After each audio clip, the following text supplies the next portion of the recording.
السلام عليكم ورحمة الله وبركاته. أحبابي أعزائي أصدقائي، نبدأ حديثنا بالصلاة على رسول الله صلى الله عليه وسلم.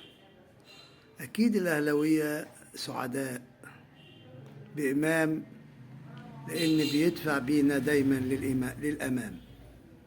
بإمام نكون دائما في الأمام، فإن شاء الله بأمر الله تعالى ربنا يا ابني يديك وتحافظ على نفسك وتسعى مساعيك الخيرة للوصول إلى أعلى درجة من التفوق إن شاء الله.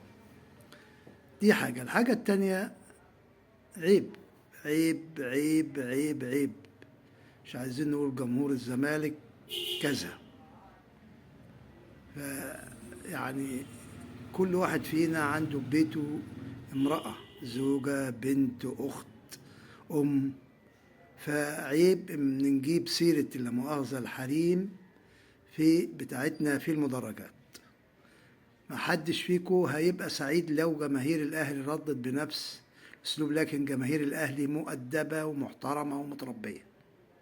مش عايزين نقول أي حاجة في جماهير الزمالك إلا إنكم أخطأتوا ووجب عليكم الاعتذار، فرجاء من جمهور ورابطة مشجعي الزمالك تقديم اعتذار لما بدر منهم في مباراة الزمالك وحرس الحدود النهاردة.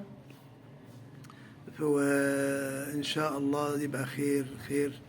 ومن الفضيلة ومن الأدب والاحترام أن الإنسان يعتذر عن أخطاء. وشكرا، والسلام عليكم ورحمة الله.